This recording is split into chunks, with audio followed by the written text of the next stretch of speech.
मैंने कल भी इस पे बयान दिया था और पार्टी का रद्द अमल दिया था। पाकिस्तान मुस्लिम लीग नून का मियां मोहम्मद नवाज शरीफ की क़यादत में दो टोक फैसला है कि इलेक्शंस इंशाअल्लाह इलेक्शन कमीशन की हदायत के मुताबिक 8 फरवरी को होंगे। और सेनेट के अंदर जो कल करारदाद पास हुई सिर्फ पाकिस्तान की आवाम के लिए एक दफ़ा फिर कि पाकिस्तान तहरीक इंसाफ और बाकी जमातें, सिर्फ मुस्लिम लीग नून ने इस करारदाद की मुखालफत की फ्लोर ऑफ द हाउस पे। तो ये जो रवैया है ना कि अंदर चुप है और बाहर खप है, ये हरकतें इनकी बाहर लेवल प्लेइंग फील्ड का ड्रामा है और पीछे से सारे के सारे। आपको याद होगा कि अगर किसी को लेवल प्लेइंग फील्ड पाकिस्तान की तारीख में नहीं मिली तो वो level playing field Nawaz Sharif को नहीं मिली। 2018 में आज जो चीखें मार रहे हैं, आज जो बैठ कर जेलों में झूठ बोल रहे हैं, और उन्होंने 2018 में पाकिस्तान मुस्लिम लीग नून की सारी क़यादत को जेल में भेजा था। मोहम्मद नवाज शरीफ को बेटी के साथ जेल में भेजा था जब इलेक्शंस हो रहे थे, तब लेवल प्लेइंग फील्ड थी। और इस किस्म का ड्रामा करना कि भाई आप ये लोग कि साजिश के तहत पहले लाहौर हाई कोर्ट चले गए इलेक्शन रुकवाने के लिए, कल सेनेट की करारदाद का साथ दिया और बार बार के शोर करते हैं कि हमने इलेक्शन लड़ना है और हमें लेवल प्लेइंग फील्ड नहीं दी जा रही। हर रिश्ते से भागने वाला, पार्लियामेंट से भागने वाला, अदालतों से भागने वाला इलेक्शन से भाग रहा है। लेकिन अब पाकिस्तान की आवाम को इलेक्शन चाहिए। ये पाकिस्तान की ज़रूरत है, ये पाकिस्तान की आवाम की ज़रूरत है। और पाकिस्तान मुस्लिम लीग नून इस तरह के ड्रामे करने वालों को, इस तरह के झूठ बोलने वालों को, जो अंदर चुप रहते हैं और बाहर आके खप डालते हैं, अंदर चुप रहते हैं बाहर आके ढोल बजाते हैं मजलूमियत का, उनको इलेक्शन से भागने नहीं देंगे। हमारी तैयारी पूरी है। पार्लियामेंट्री बोर्ड्स की कार्रवाई ख़त्म हो चुकी है। हमारी टिकट अवार्डिंग का सिलसिला शुरू हो चुका है और कैंडिडेट्स की अनाउंसमेंट्स बलूचिस्तान की हो गई है। वाहिद जमात है 22 दिन पर मुश्तमिल पार्लियामेंट्री बोर्ड ने 2500 से ज़ायद लोगों को इंटरव्यू किया है। मियां मोहम्मद नवाज शरीफ और शहबाज शरीफ और पार्लियामेंट्री बोर्ड ने, किसी जमात ने किया है? एक पर्चा आता है, ये कैंडिडेट्स हैं। हमने मीडिया के सामने लोगों का इंटरव्यू किया है। और ये लेवल प्लेइंग फील्ड वाले, ये 9 मई वाले जो है ना, अब मुल्क 9 मई वालों के नहीं 28 मई वालों के हवाले होने जा रहा है इंशाअल्लाह। और ये जो 9 मई वाले हैं ना, आपने देखा होगा 3 दिन पहले आके क्या बयान दिया है कि मैं छोड़ूंगा नहीं। और ये बात तो तुम 2011 से कर रहे हो, मैं छोड़ूंगा नहीं, और मकाफाते अमल और अल्लाह ताला की पकड़ में हो, और कहते हो आर्टिकल 6 लगेगा। पाकिस्तान की आवाम भी वो चेहरे जानती है जिन्होंने 9 मई को शोहदा के मुजस्मों को सड़कों पर फेंक कर ठुड्डे मारे थे। 9 मई वालों के चेहरों को आवाम जानती है, जिन पर आर्टिकल 6 लगना चाहिए मुल्क के साथ रियासत पर हमला करने का। 9 मई वालों के चेहरे जानती है जिन्होंने जिना हाउस की तोड़ फोड़ की और उस पर हमला किया, स्कूल जलाए, अस्पताल जलाए, सड़कें जलाई, हमले किए, GHQ के ऊपर हमला किया, रियासत पर चढ़ दौड़े। और ये ढील इनको तब मिलती है जब इनको अदालत में, जब 9 मई के दहशतगर्द को अदालत में, मुजरिम को अदालत में पेश किया गया, तो गुड टू सी यू और विशिंग यू गुड लक।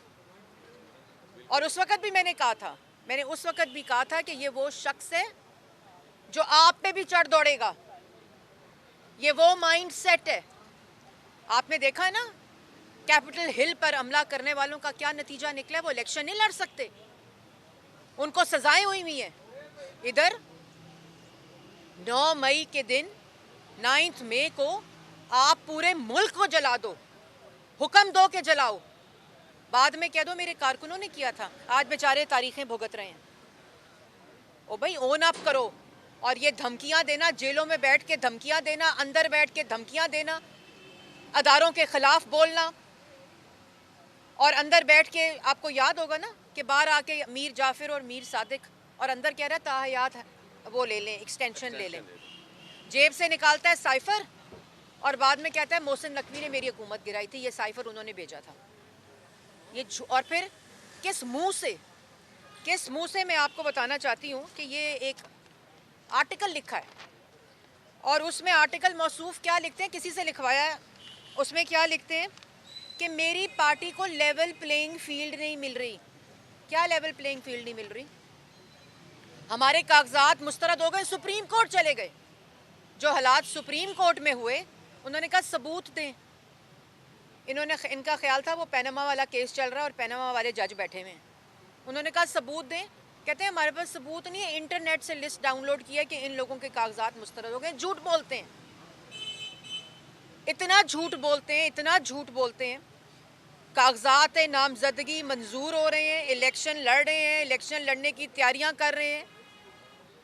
ये और बात है कि पाकिस्तान की अवाम वोट नहीं देने लगी। फिर मौसूफ लिखते हैं कि इकॉनमी डिस्ट्रॉय हो गई है, डॉलर की प्राइस इंक्रीज हो गई है, करेंसी रेट की। इकॉनमी डिस्ट्रॉय किसने की है? 2018 में 6.1% तरक्की हो रही थी, तुमने तो मनफी 1.5 पे पहुंचा दी। किसने डिस्ट्रॉय की है? तुमने मईशत डिस्ट्रॉय की है, तुमने मईशत तबाह की है। फिर लिखते हैं महंगाई हो गई है, खाने पीने की अशिया महंगी हो गई हैं। यार थोड़ी सी तो शर्म करें, थोड़ा सा तो कोई ख्याल करें, कोई खौफे खुदा करें, अल्लाह ताला से माफ़ी मांगें। अवाम को भूखा कर दिया, बेरोज़गार कर दिया, रोटी महंगी कर दी, चीनी महंगी कर दी, गैस महंगी कर दी, तेल महंगा कर दिया, सब्जियां महंगी कर दी, गोश्त महंगा कर दिया, अवाम को बेरोज़गार कर दिया, नौजवान को बेरोज़गार कर दिया, तरक्की रोक दी, सीपेक रोक दिया, और कहते हैं इन्फ्लेशन हो गई है। कोई शर्म है? किसी किस्म का कोई खौफे खुदा है? उसके बाद कहते हैं कि मुल्क को डिफ़ॉल्ट कर दिया और पीटीआई ने मुल्क को डिफ़ॉल्ट करने से बचाया। ये बिल्कुल ऐसा ही है जैसे कहते हैं 9 मई का हुक्म नवाज शरीफ साहब ने दिया था। वो भाई मुल्क को डिफ़ॉल्ट करने से शहबाज शरीफ ने बचाया। तुम डिफ़ॉल्ट करके गए थे मुल्क को, तुम मुल्क को महंगा तरीन करके गए थे, तुम अवाम को बेरोज़गार करके गए थे, तुमने डिफ़ॉल्ट से बचाया मुल्क को। IMF को वायलेट किया, अपने मुआहदे को वायलेट किया, अपने दस्तखत किए वाले मुआहदे को जिस पे तुमने IMF के हवाले इस मुल्क को किया, उसको तुमने वायलेट किया, और तुम्हें ये शर्म नहीं आई कि मुल्क डिफ़ॉल्ट हो जाएगा। और उस डिफ़ॉल्ट के धाने पे पहुंचे हुए मुल्क को बचाया शहबाज शरीफ ने, पाकिस्तान मुस्लिम लीग नून ने, और तुम कहते हो कि PTI ने बचाया। जैसे तुम कहते हो 9 मई का जो हुक्म था वो नवाज शरीफ साहब ने दिया था। और उसके बाद कहता है खाने पीने की अशिया महंगी हो गई हैं, और तुम तो कहते थे कि मैं टमाटर प्याज का रेट देखने नहीं आया, और तुम तो कहते थे मुझे तो टीवी से पता चलता है डॉलर की प्राइस महंगी हो गई है। तो कोई शर्म करो किसी किस्म का। मैंने तो पहले कहा था कि अल्लाह ताला की पकड़ में हो, माफ़ी मांगो अल्लाह ताला से, पाकिस्तान की आवाम से माफ़ी मांगो। और लेवल प्लेइंग फील्ड, एक बात मैं साफ बता दूं कि पाकिस्तान मुस्लिम लीग नून को इंशाअल्लाह इलेक्शन कमीशन की हदायत के मुताबिक 8 फरवरी को फैसला चाहिए।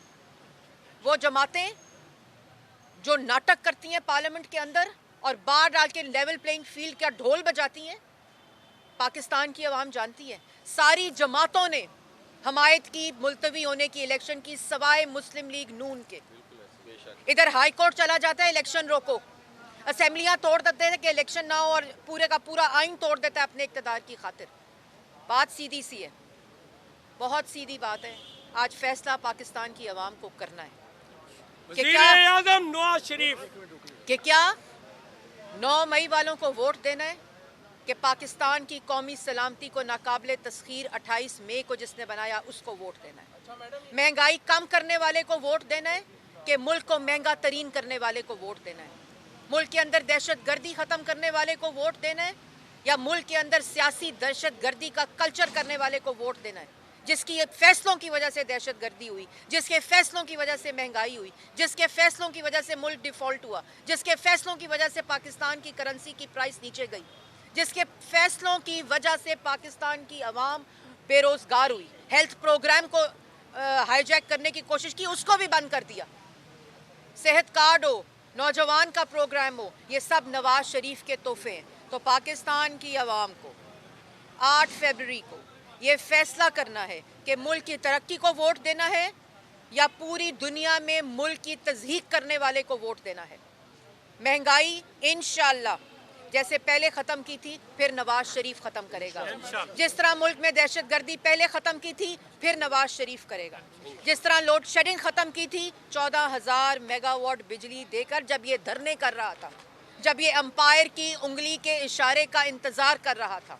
क्या मुल्क में सड़कों का, अस्पतालों का, स्कूलों का जाल बिछाने वाले को वोट देना। और इंशाअल्लाह पाकिस्तान की आवाम जानती है वोट सिर्फ एक बार फिर अच्छे दिनों को वापस लाने के लिए, महंगाई को ख़त्म करने के लिए, नौजवान को रोज़गार देने के लिए, सीपैक चलाने के लिए, एक बिजनेसमैन को कारोबार देने के लिए, मुल्क की तरक्की के लिए। और सबसे ज़्यादा जो बिजली और गैस की इस वक्त बिजली के बिल और बेशर्मी से, ढिठाई से कहता है इन्होंने महंगाई की है और बिजली महंगी की है। ये तमाम चीज़ें पहले भी की थी, दोबारा करेंगे। पाकिस्तान की आवाम के साथ मिलकर दोबारा ये दिन तरक्की के, खुशहाली के वापस लाएगा नवाज शरीफ। और आपके वोट की ताकत से नौजवान सुने, आपने वोट देना है उसको जो आपके मुस्तकबिल को सिक्योर करेगा, जो पाकिस्तान को दोबारा से तरक्की की राह पर डालेगा। और ये वोट का फैसला करेगा कि 8 फरवरी को इंशाअल्लाह अच्छे दिनों के आगाज़ को वोट फिर से सिर्फ नवाज को। वज़ीर-ए-आज़म नवाज